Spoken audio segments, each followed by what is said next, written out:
Nando's is accelerating its ANZ expansion with plans to open 25 new restaurants and create 1,000 new jobs by 2028.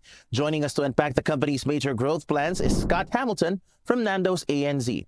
Great to have you on the program, Scott. You plan to open 25 restaurants by 2028. How's that going for you, and what can we expect in the next few years? Yeah, going really well. We've opened 10 in the last 12 months, including 3 of our first drive-through restaurants in the Australia-New Zealand market. And we see huge opportunity across all 5 of our growth models, but particularly the drive-through model and our neighbourhood dine-in plus shopping centre model. We've got 16 restaurants across those 2 models in the pipeline ready to go, and we're bringing in extra restaurants into the pipeline when they're the right site and the right location that we know that we can do an amazing Nando's. Scott, what do you look for in a site, and what kills the deal for you?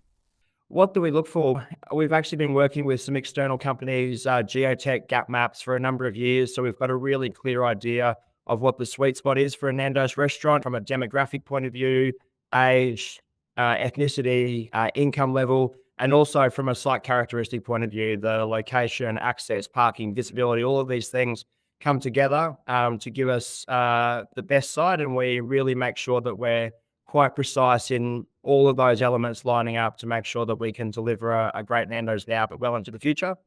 And what kills the deal?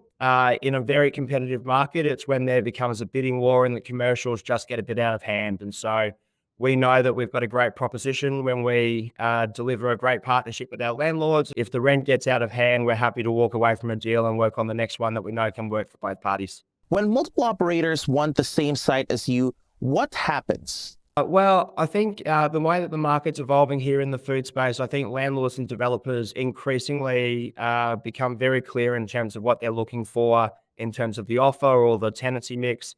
And I think we have this amazing, great, unique proposition. There's not too many global success stories that have come out of Southern Africa. We know that our product's incredible. We've got our unique service style, and our restaurant designs are amazing. We, I think, deliver some of the best restaurants anywhere in the world. And so landlords either want that or they don't in their precincts. And I think when they want something like Nando's, we're really well positioned to be able to take that space.